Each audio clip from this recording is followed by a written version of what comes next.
January 1842. The air is so cold it burns the lungs and freezes the despair on men's faces.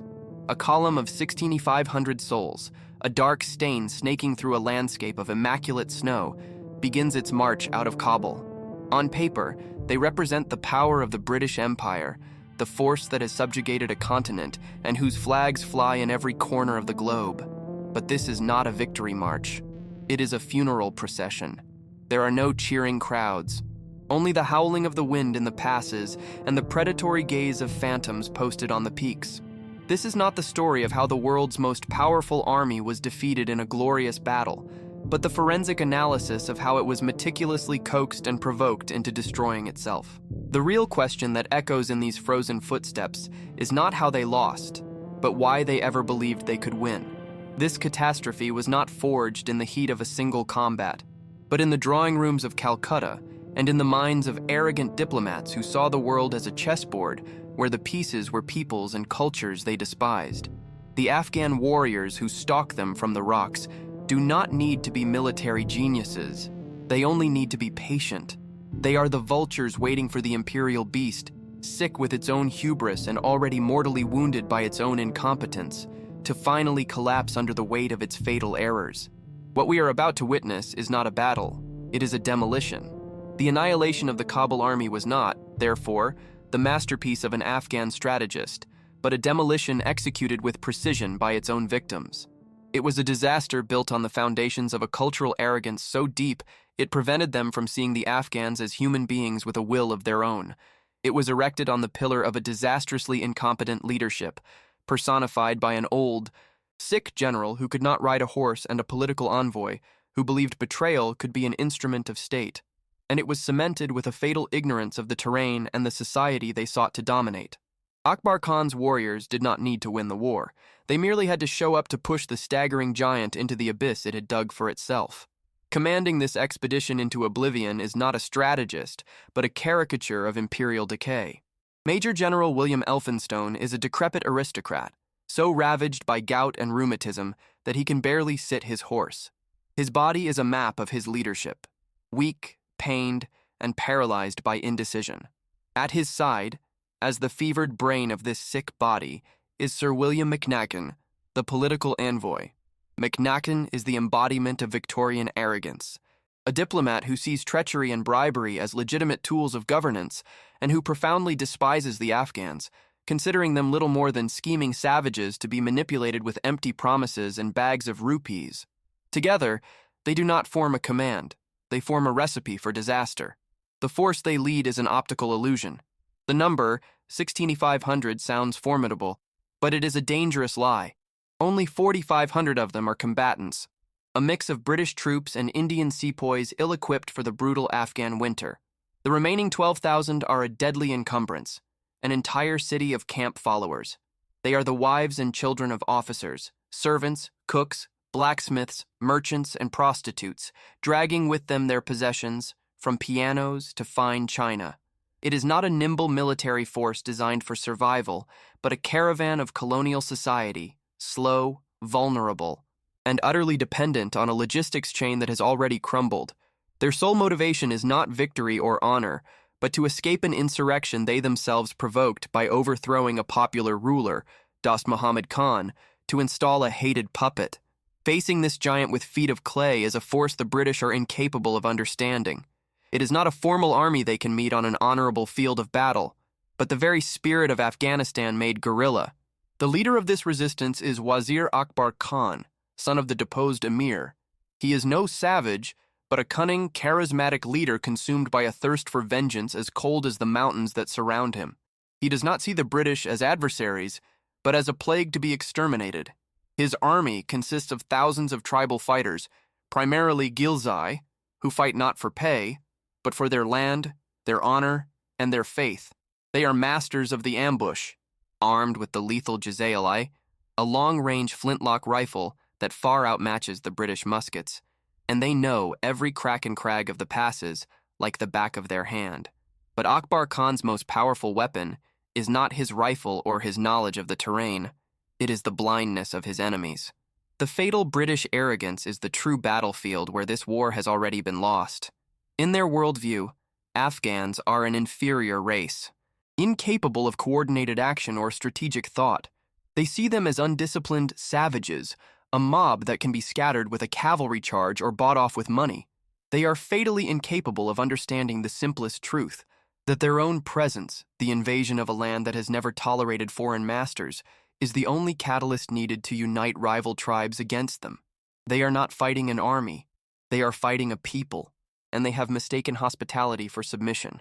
The chessboard where this final game will be played is not an open plain, but a 90-mile-long corridor of death designed by nature itself. It is the retreat route from Kabul to Jalalabad, a labyrinth of treacherous defiles whose names would become synonymous with massacre.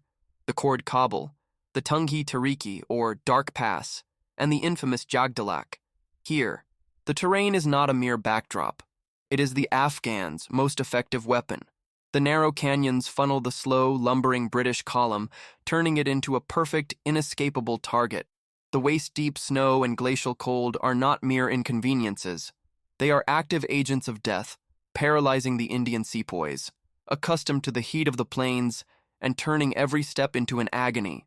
Following the brutal murder of McNagden during a sham negotiation, military logic dictated a single option: to dig in and fight to the last. But General Elphinstone, a man broken in body and spirit, made the decision that would seal the fate of 16,500 souls. Instead of fighting, he doubled down on broken diplomacy and trusted the word of Akbar Khan, the very man who had just displayed his envoy's head. He accepted the terms of surrender. He handed over most of his gunpowder, his cannons, and his best muskets in exchange for a promise of safe conduct. In essence, he disarmed his own army before leading it into the greatest trap of his life. To witness how this act of strategic suicide unleashed a butchery that would define an empire, secure your place in history by subscribing and leaving your like. The annihilation is about to begin. On December 23, 1841, British arrogance personified in Sir William McNagden decides to play one last dirty card. Convinced of his intellectual superiority, he concocts a classic treacherous plot.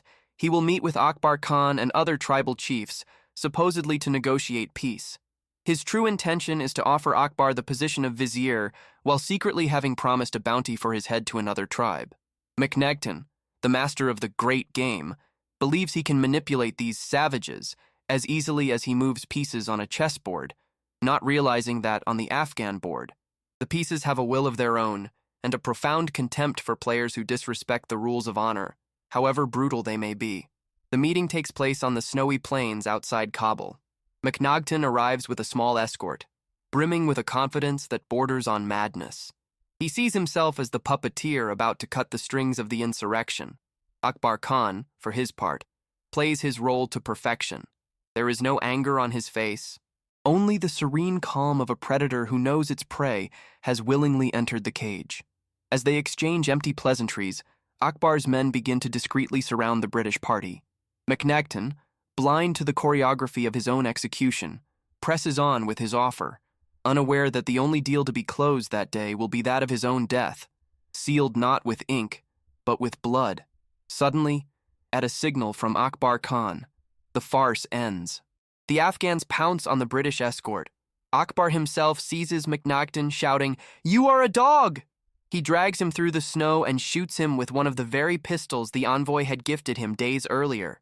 The murder is brutal and personal. The body of the British Empire's most powerful diplomat is dismembered, his head and limbs macabrely displayed in the Kabul bazaar as a trophy. This is not just an act of war. It is an unequivocal message. Diplomacy is dead. Trust is an illusion. And any promise of safe conduct is a lie. For General Elphinstone and his garrison, the message is clear. There is no negotiated way out. On January 6, 1842, the retreat begins. It is the beginning of the end. The column of 16,500 people spills out from the walls of the Kabul cantonment and is immediately plunged into a hell of disorganization. It is not a military march.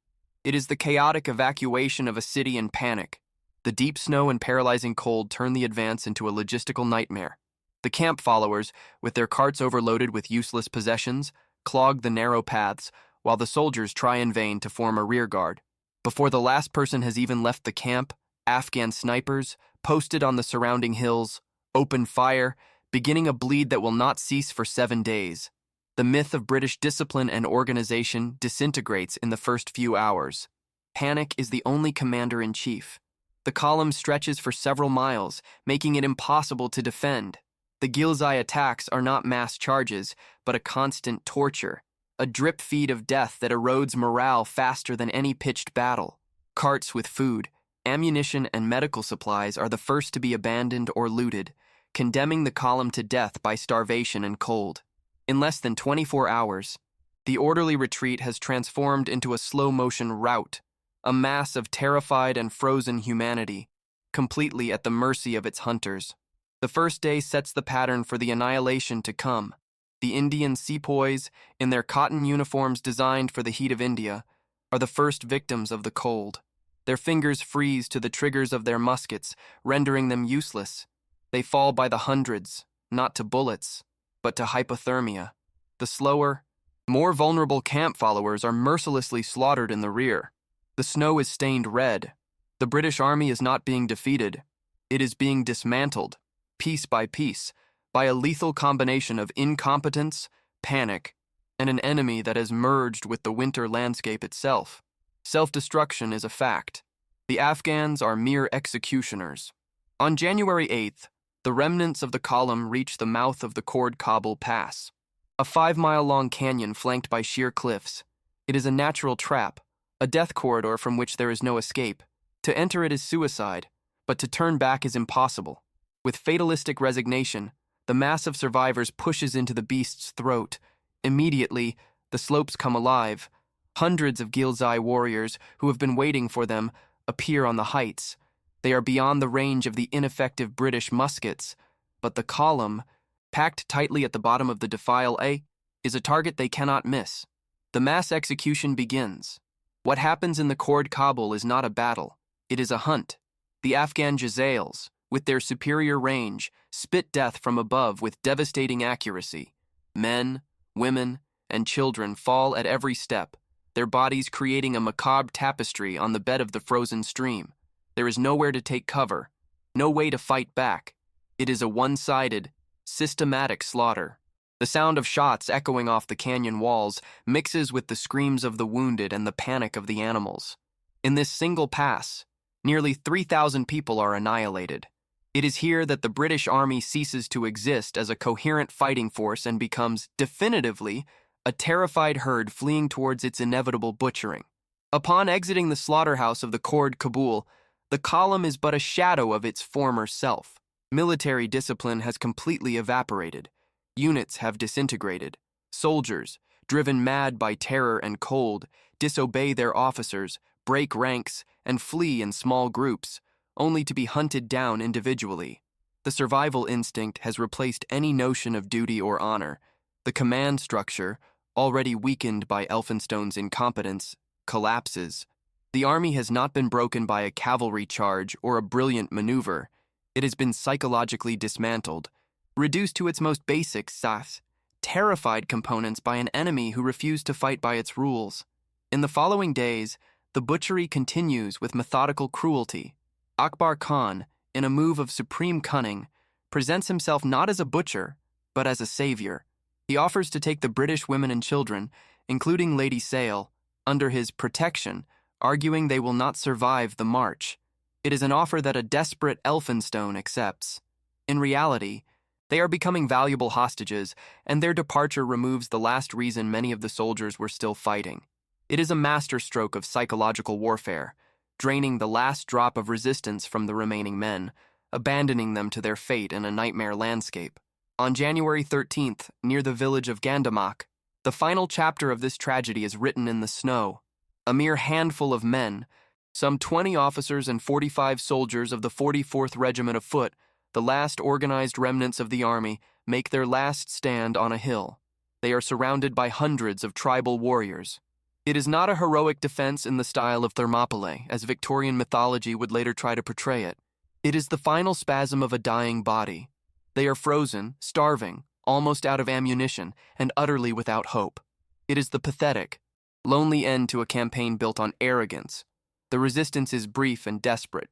With bayonets fixed, The survivors attempt to repel the Afghan tide surging up the hill, but the fight is unequal, the outcome inevitable. One by one, the last defenders of the British Empire's honor are cut down. The hill is covered in red coats, staining the snow one last time. Only a handful of officers are taken as prisoners. The rest are annihilated. Of the 4,500 soldiers who marched out of Kabul a week earlier, the number of effective combatants has been reduced to 0. The deconstruction is complete. The great imperial army has not been defeated. It has been erased from the face of the earth. The statistics of the slaughter, once compiled, told a story not of defeat, but of annihilation. They were the mathematics of imperial arrogance brought to their logical conclusion. Of the roughly 16,500 souls who left the illusory safety of Kabul, only a single European bar's assistant surgeon, William Bryden, reached the gates of Jalalabad, a ghostly figure on a dying pony. A handful of British officers and ladies, along with a few Indian sepoys, survived as hostages or slaves, their fates suspended on the whim of their captors. The rest, over 99%, lay frozen in the passes or buried beneath the snow, victims not of an army, but of the cold, of starvation, and of the cold precision of the Afghan Jaziles. The Empire had not lost a battle. It had lost an entire army, wiped from the map with terrifying efficiency.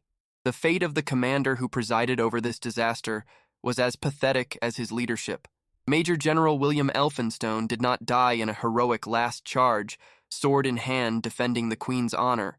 He was not granted so dignified a death.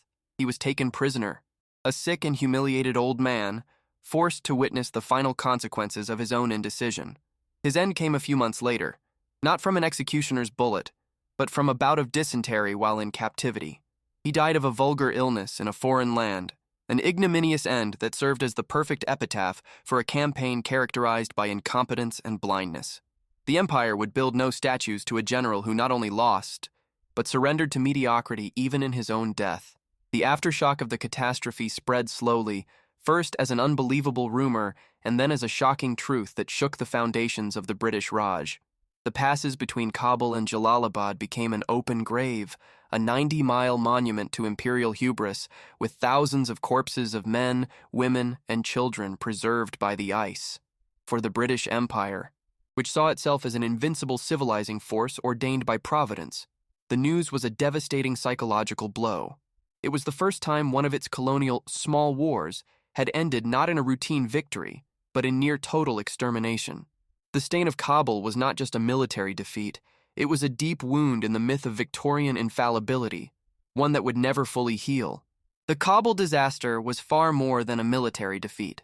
It was an earthquake that shook the very core of Victorian confidence, the quasi-religious belief in its own manifest destiny, the myth of British invincibility, a foundational pillar upon which the moral and psychological justification for empire was built, was not broken in an honorable battle against a European equal, but was pulverized in the passes of Afghanistan by a people they considered primitive and undisciplined.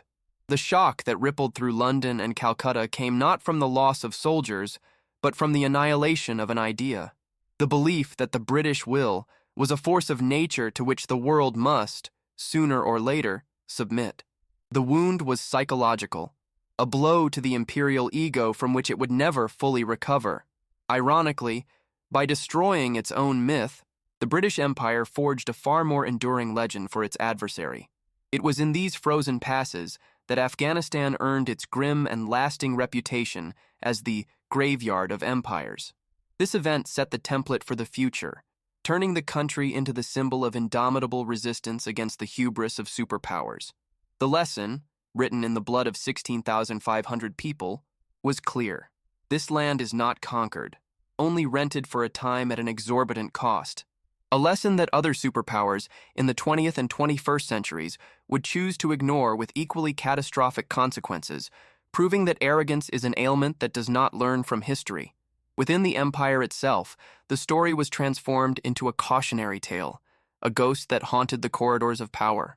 It became the whispered warning to young officers and colonial administrators about the dangers of overreach and underestimating the native. The names Elphinstone and McNagton became synonyms for incompetence and fatal arrogance. Yet, the lesson learned was not one of humility or cultural respect, but of a pragmatic and cynical caution. The disaster did not teach the empire to be better, but simply to be more careful in the application of its brutality. A scar that bred paranoia instead of wisdom, ensuring that the fundamental errors of perception would be repeated elsewhere at other times. The empire's response was as predictable as it was brutal. An army of retribution was dispatched the following year, not to fight a war, but to commit an act of nationwide vandalism. This force achieved no significant military victory. Instead, it busied itself with burning villages and, most spectacularly, the Great Bazaar of Kabul, an architectural and cultural gem. It was an empty vengeance, a childish attempt to erase humiliation with fire. But no flame could be hot enough to purge the stain of Gandamak. The smoke that rose over Kabul could not hide the truth. Retribution could destroy a market, but it could not resurrect an army or rebuild the shattered myth of imperial superiority. On January 13th, on the walls of the British fortress at Jalalabad, a sentry scanned the frozen horizon, looking not for a miracle but for a confirmation. For days, the garrison had awaited news of the Kabul army, imagining perhaps a battered vanguard, a decimated regiment, but something tangible. What he saw instead was a mockery of fate, a hallucination born of the cold, a single, lone figure, slumped over a pony so wounded that every step was its last breath. He was not a soldier, but the specter of one, his skull split by a saber and wrapped in the tattered remains of a uniform. This was not the herald of an army that followed. He was the physical embodiment of the void, the walking full stop to a story written in arrogance. Hope did not arrive at Jalalabad that day, but the certainty of annihilation did. The man was Dr. William Bryden, a surgeon whose medical knowledge had been powerless to stop the hemorrhaging of an empire. When the guards opened the gate and asked him frantically where the army was, his reply became the most concise and devastating epitaph in military history. There was no detailed explanation, no battle report, just 4 words that contained the entirety of the catastrophe. In a voice broken by exhaustion and horror, he simply answered, "I am the army." It was not a declaration of heroic survival, but an admission of total erasure. It was the reduction to absurdity of imperial glory, the living proof that 6,500 souls, with all their power and presumption, could be reduced to nothing, leaving only a ghost to tell the tale of their own vanishing.